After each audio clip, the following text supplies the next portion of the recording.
દિલ્હીમાં એ કુસંસ્કાર દેખાયા કે જેની આપણે સૌ ચિંતા કરવાની છે. શિક્ષણની સાથે સંસ્કાર પણ જરૂરી છે. એ ગયા મહિને દેશમાં દિલ્હીમાં સાબિત થઈ ગયું કે સંસ્કાર વગરનું શિક્ષણ નકામું છે. અને જાણે કે દેશમાં સંસ્કાર અને કુસંસ્કાર વચ્ચેનો ભેદ આખા દેશના લોકોએ અઠવાડિયા સુધી જોયો. ગમે એટલો કોઈના પ્રત્યે આક્રોશ રોષ હશે તો પણ કે હરે તે આપણે સાંભળી ન શકીએ એવી ભાષા હતી ને. તમે જુઓ તો હાસ્યાસ્પદ એમાં ક્યાંય પણ એમના વાણી વ્યવહારમાં વિદ્યાર્થી હિત આવતું નથી. માત્ર મોદી વિરોધ જ આવે છે. કે આ નિવેદન પાછળ એમની હલકી માનસિકતા છે. તમારું જે વિદેશથી ફંડ આવે છે એ વિદેશથી આવતું ફંડ એ બધું જ કાં તો લવ જેહાદમાં ફરે છે, વંદે માતરમ, ભારત માતા કી જય, અને જે સ્પષ્ટ ઉદ્દેશ સાથે ચાલનારા લોકો છે એવું બહુમત છે આ દેશમાં. યુવાનો દેશભક્ત છે. દિલ્હીમાં આપણે જોયું તો ભાજપ વિરોધી ભેગા થયા, ભારત વિરોધી ભેગા થયા. એવી હલકી, ગંદી, અશોભનીય, અભદ્ર ભાષા ફ્લુઅન્ટલી બોલતા હતા.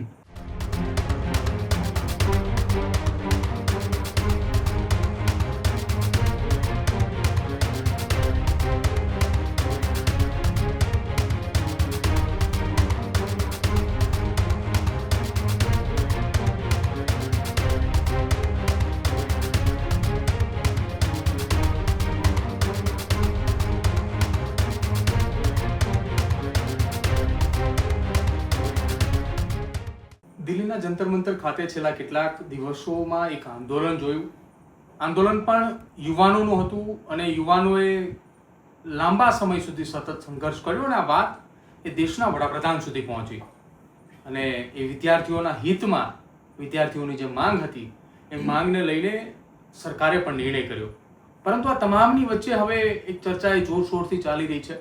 અન્ય 2 રાજ્યોની અંદર પણ પેપર લીકની ઘટના આવી, પરંતુ એ પેપર લીકની ઘટનાની અંદર કોકરોચ જનતા પાર્ટીના એક પણ નેતા કે જે પોતાને જંતર મંતરના આંદોલન દરમિયાન એ સાબિત કરતા હતા કે અમે જ આ આંદોલન લીડ કરી રહ્યા છીએ, એમાંના એક પણ નેતાની કોઈ પ્રતિક્રિયા પણ નથી આવતી અને એમાંના એક પણ નેતા એ બંને રાજ્યોની અંદર જઈ પણ નથી રહ્યા. જે રાજ્યોની અંદર પેપર લીકની વાત ચાલી રહી છે એમાંનું એક રાજ્ય કોંગ્રેસ શાસિત છે, બીજું રાજ્ય કે જ્યાં આમ આદમી પાર્ટીની સરકાર છે. આ તમામને લઈને સોશિયલ મીડિયા ઉપર ગુજરાત સરકારના પૂર્વ મંત્રી ભૂપેન્દ્રસિંહ ચુડાસમાજીએ પોસ્ટ એક મૂકી અને સૂચક એક વાત લખી અને વાત ખૂબ સમજવા જેવી પણ છે. શું વાત કરી અને કેમ એ તેમને સોશિયલ મીડિયા ઉપર પણ લખવું પડ્યું અને સાથે જ રાજકોટના એક કાર્યક્રમની અંદર પણ તેમને નિવેદન આપ્યું હતું. બાપુ, સ્વાગત છે પહેલા તો ન્યૂઝ રૂમમાં આપનું. બાપુ, રાજકોટના એક કાર્યક્રમની અંદર તમે એક નિવેદન આપ્યું, એ નિવેદન ખૂબ ચર્ચાની અંદર રહ્યું અને ત્યારબાદ સોશિયલ મીડિયા પર પણ તમે લખ્યું કોકરોચ જનતા પાર્ટીના એ કેટલાક એ આગેવાનો છે કે જે સરકારને બદનામ કરવાનું આખું એ ષડયંત્ર રચીને બહારના દેશોથી આવ્યા, આંદોલનની શરૂઆત કરી. હવે 2 રાજ્યોની અંદર પેપર લીકની ઘટના બની છે. તપાસ તો બંને જગ્યાએ ચાલી જ રહી છે, કેન્દ્ર સરકાર દેખરેખ પણ રાખી રહી છે તપાસ ઉપર, પણ ત્યાં કોઈ આંદોલન ચાલી રહ્યા છે એમાંના એક પણ આગેવાનો કે કોઈ વ્યક્તિ ત્યાં ના ગયા. ખાલી ને ખાલી દિલ્હી પૂરતું જ રહ્યું, દિલ્હીમાં જ સરકારને બદનામ કરવાનું કામ હતું. તમે જે વાત કરી ને એમાં જવાબ પણ આવી જાય છે. હું વિદ્યાર્થી નેતા છું તો કોઈ પણ વિદ્યાર્થી નેતા એ બધા વિદ્યાર્થીનો નેતા હોય. એમાં પછી કયા રાજ્યનો વિદ્યાર્થી આંદોલન કરે છે એમાં તફાવત ના હોઈ શકે. દિલ્હીમાં આપણે જોયું તો ભાજપ વિરોધી ભેગા થયા, ભારત વિરોધી ભેગા થયા,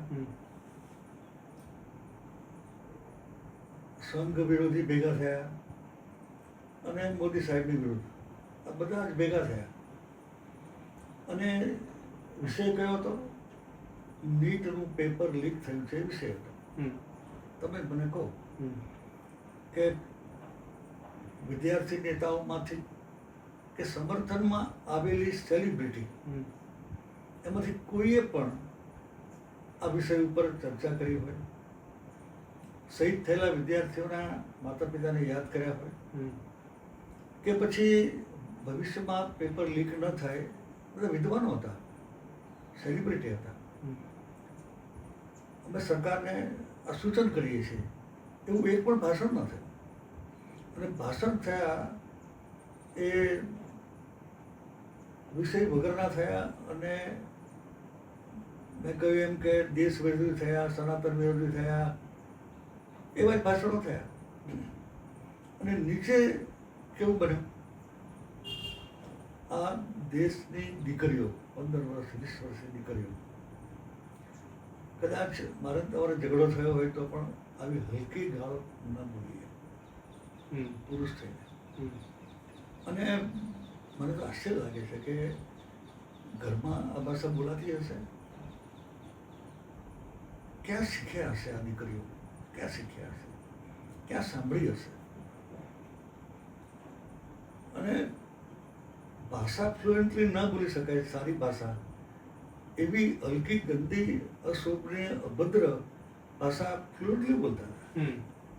એટલે આ દેશના સમાજ સુધારકો માટે ચિંતાનો વિષય છે.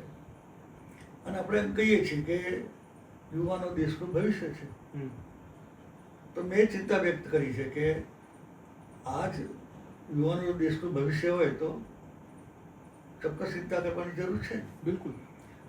અને આનો ઉલ્લેખ મેં રાજકોટના એક કાર્યક્રમમાં કર્યો. મારા પરમ મિત્ર અને સ્વર્ગસ્થ મુખ્યમંત્રી વિજયભાઈ રૂપાણી એ જ્યારે જીવિત હતા ત્યારે એમના એક સ્વર્ગસ્થ દીકરાની સ્મૃતિમાં પૂજિત રૂપાણી મેમોરેબલ ટ્રસ્ટ, તો તે દિવસે વિજયભાઈનો જન્મદિવસ હતો અને હું માન્ય સીએમ સાહેબ ગયા હતા. એ વખતે આખું સંસ્કારી વાતાવરણ હતું. એ ટ્રસ્ટ આયોજિત કાર્યક્રમ એકદમ સંસ્કારિક વાતાવરણમાં, યજ્ઞ, પ્રાર્થના, એટલે મેં સહજ બાર ઉલ્લેખ કર્યો હતો. આ સંસ્કાર દેખાય છે. અને દિલ્હીમાં એ કુસંસ્કાર દેખાયા કે જેની આપણે સૌ ચિંતા કરવાની છે. અને પછી તરત જ આપણે જોયું કે ઝારખંડમાં આંદોલન ચાલે છે. હવે તમે તફાવત જો, અહીંયા અશોભનીય, અભદ્ર, અશ્લીલ ન સંભળાય એવી દીકરીઓના મોઢેથી આપણે સતત ગાળો સાંભળી. અને કોઈ પણ માણસ હોય ને, થોડોક વિવેક હોય તો હોદ્દાનું માન રાખીને પણ વ્યક્તિ સાથે ગમે એટલો મતભેદ હોય તો પણ આવું તો ન જ બોલે. 75 વર્ષના અને પાછા વડાપ્રધાન, એમને ગાળો બોલવી, હવે વિષય શું અને ગુસ્સો આવી રીતે વ્યક્ત થોડો થાય. અને મેં કહ્યું એમ કે ઝારખંડમાં ત્યાં પણ વિદ્યાર્થીઓના પ્રશ્ન તે OMR લીક થઈ એ મુદ્દે છે, પણ ત્યાં તો કોઈ ગાળો બોલતો નથી. ત્યાં દીકરા છે, દીકરીઓ છે, હજારોની સંખ્યામાં છે. અને વંદે માતરમ, ભારત માતા કી જય બોલે છે. અમારી એક જ માંગણી છે કે આ પરીક્ષા રદ કરો અને CBIની તપાસ કરો. એ માંગણી ઉપર જ વંદે માતરમ, ભારત માતા કી જય. હવે અહીંયા તો દેશ વિદેશમાંથી ફંડ આવ્યા, ઘરે ન ખાય એવું ભોજન મળ્યું, નાસ્તો મળ્યો. તમે જ બતાવ્યું મીડિયામાં કે સવાર બપોર તો સામાન્ય હાજરી હતી, પણ સાંજે 1000-2000 લોકો, 5000 લોકો ભેગા થતા હતા, નાસ્તો કરવા આવતા હતા.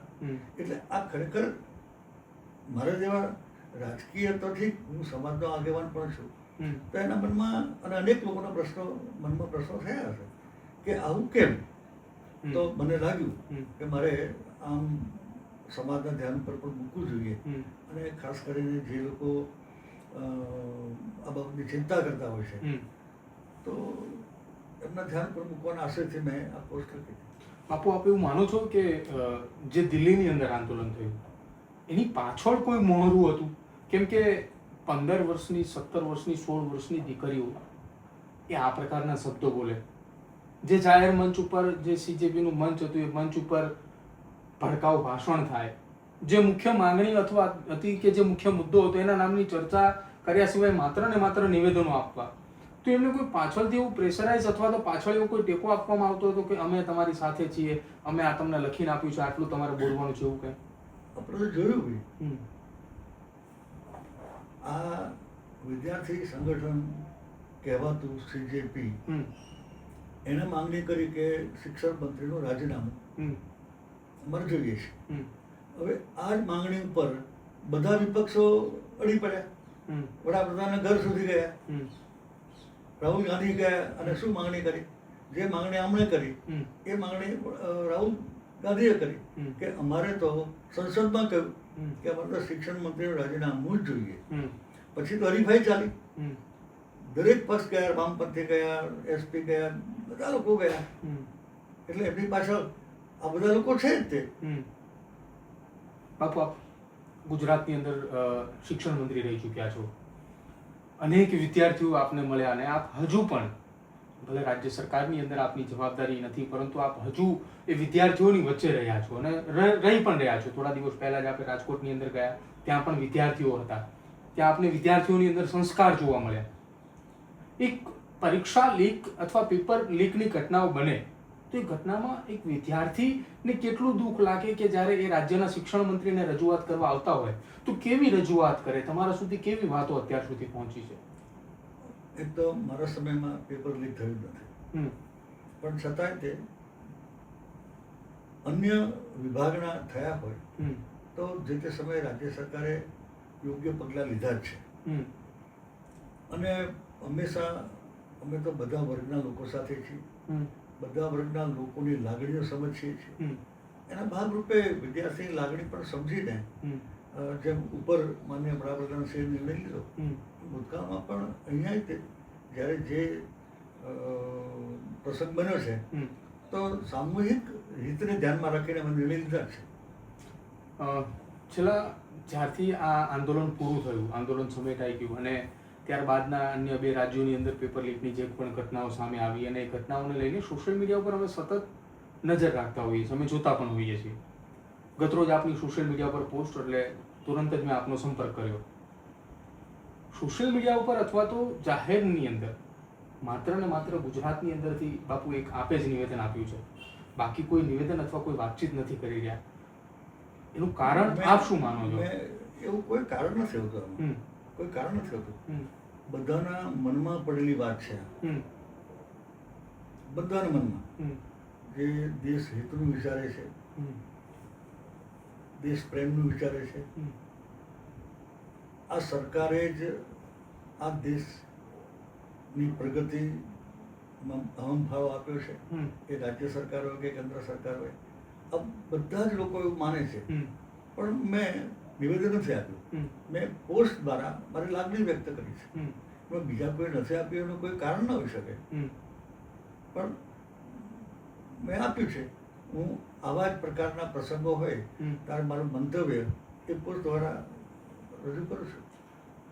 કેન્દ્ર સરકાર દ્વારા સંસદની અંદર પેપર લીકને રોકવા માટે એની સામે કડકમાં કડક સજા થાય એ માટેની જોગવાઈ અંતર્ગત એક બિલ મૂકવામાં આવ્યું. આપ પણ શિક્ષણ મંત્રી રહી ચૂક્યા છો, કઈ રીતે જોઈ રહ્યા છો એ બિલને? એકદમ હકારાત્મક રીતે જોઉં છું.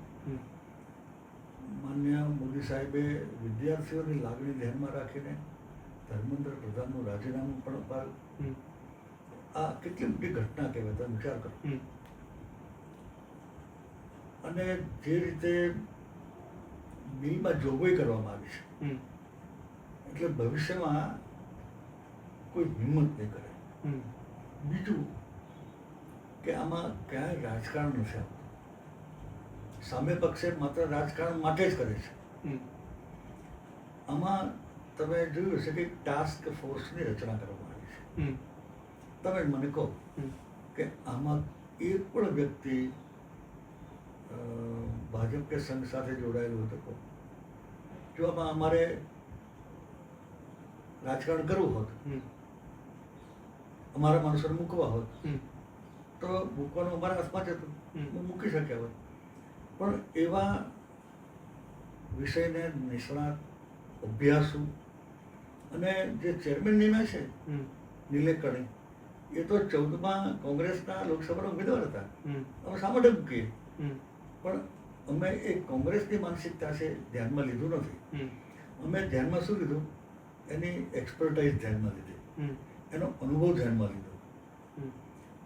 એવા જ બધા લોકો લીધા છે. એમાં પ્રિયંકા ગાંધીએ તમે જુઓ તો હાસ્યાસ્પદ, એમાં ક્યાંય પણ એમના વાણી વ્યવહારમાં વિદ્યાર્થી હિત આવતું નથી, માત્ર મોદી વિરોધ જ આવે છે.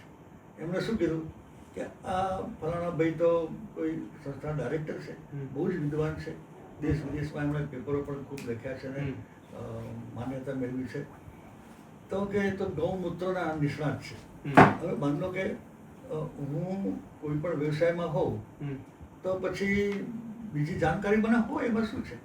હું કૃષિ મંત્રી રહ્યો, શિક્ષણ મંત્રી રહ્યો, આજે પણ હું ગાય સંબંધિત વિષય ઉપર ચર્ચામાં ભાગ લેવા જાઉં છું, તો બીજા કોઈ વિષયમાં હું ભાગ ના લઈ શકું એવું થોડું છે.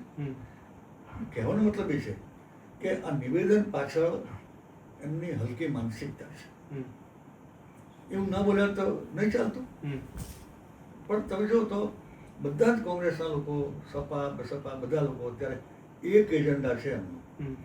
હવે તમે વાત કાઢી છે તો આગામી દિવસોમાં આપણે મીડિયામાં જોઈએ છીએ કે FCRA, foreign currency regulatory act, એ હવે અમિતભાઈ શાહ રજૂ કરવાના છે, લાવવાના છે. તમે કેમ વિરોધ કરો છો? તમને શું વાંધો છે? તમારું જે વિદેશથી ફંડ આવે છે, એ વિદેશથી આવતું ફંડ એ બધું જ કાં તો લવ જેહાદમાં વપરાય છે, કાં તો ધર્માંતરણમાં વપરાય છે, દેશ વિરોધી પ્રવૃત્તિમાં વપરાય છે. એટલા માટે એ સાબિત થયું એટલે હવે આ બિલમાં એવી જોગવાઈ હશે, હું માનું છું રજૂ થયું એટલા માટે, કે તમારું ફંડ એ દેશ હિતમાં વપરાય. તમે NGOના જે હેતુ માટે NGO કરી છે, તમે NGOમાં હેતુ લખ્યા હશે કે શિક્ષણ આપવું, ગરીબોને આરોગ્યની સેવા કરવી, વૃક્ષારોપણ કરવું, પર્યાવરણનું કામ કરવું, તમે એમ આ બધા લખ્યા હશે, પણ તમારી પ્રવૃત્તિ બીજી હોય, એ સરકારના ધ્યાન ઉપર આવ્યું એટલા માટે સુધારા બિલ આવે છે. એમાં બધા જ લોકો જે મંચ ઉપર હતા એ બધા NGO ચલાવે છે અને દેશ વિરોધી પ્રવૃત્તિ બધા જ કરનારા લોકો છે. એટલે હવે એમાં બ્રેક આવી જશે. એમને ભય છે કે આ નવું બિલ આવે છે તો એમાં હવે ફંડ આવશે, એનો હિસાબ આપવો પડશે. પહેલાં એમના ખાતામાં જમા થતા હતા, હવે સરકારી બેંકમાં જમા થશે. હવે પેલી પ્રવૃત્તિ નહીં થઈ શકે, એમને કઈ પ્રવૃત્તિમાં પૈસા વાપર્યા એનો હિસાબ આપવો પડશે. આ બધા જ વાંધાઓ ભેગા થયા છે, એનું આ પરિણામ છે.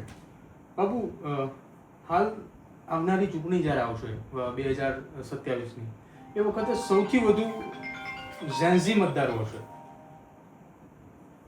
2027માં ઝેન્ઝી મતદારો સૌથી વધારે છે.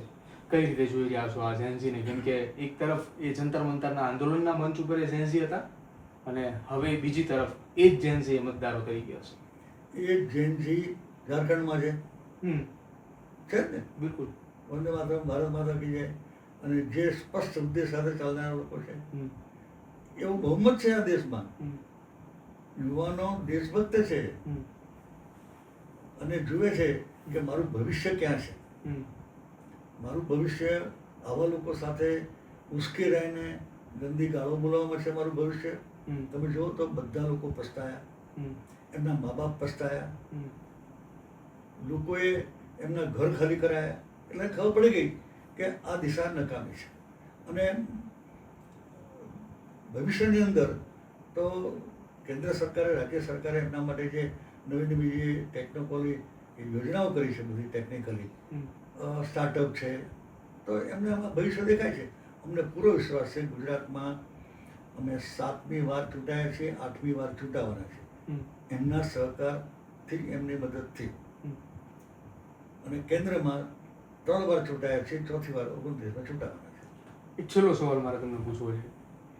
દેશના વડાપ્રધાને તો જાહેર મંચ ઉપરથી અને સોશિયલ મીડિયાના માધ્યમથી પણ તેમને અપીલ કરી છે કે જેટલા પણ યુવાનોની સામે કેસો થયા છે, કેસો પરત ખેંચવામાં આવશે. કોઈ કેસ આ યુવાનોની સામે નહીં થાય.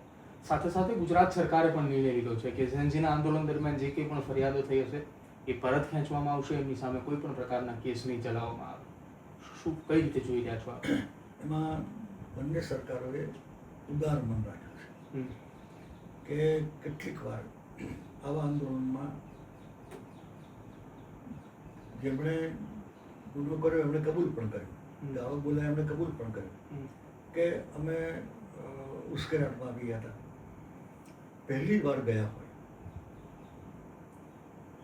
અને નિર્દોષ હોય, ગયા એ ગુનો નથી અને પકડાયા તો જુદા તારવ્યા છે. સુપ્રીમ કોર્ટે પણ એ કહ્યું છે કે આવી રીતે નિર્દોષ ભાવે ગયા હોય, ભૂતકાળ ગુનાહિત ન હોય, પાસ્ટ રેકોર્ડ પણ ગુનાહિત ન હોય એવા લોકો ઉપરના કેસ પાછા ખેંચવાના. પણ સુપ્રીમ કોર્ટે એ પણ કહ્યું છે કે જેમનો ગુનાહિત ઇતિહાસ છે, આમાં વિદ્યાર્થીઓ કરતાં હવે તો મીડિયા કહે છે કે ગુનાહિત લોકો વધારે આવી ગયા. 2800 ઉપરાંત એવા લોકો પકડાયા છે કે જેમને અસામાજિક કહી શકાય, ગુંડાગીરી કરતા લોકો કહી શકાય અને આખા આંદોલનને અસ્થિર અને અરાજકતા તરફ લઈ જનારા લોકો હતા. તો એના ઉપરના કેસ પાછા નથી ખેંચવાના, માત્ર નિર્દોષ વિદ્યાર્થીઓ ઉપરના કેસ પાછા ખેંચવાના છે.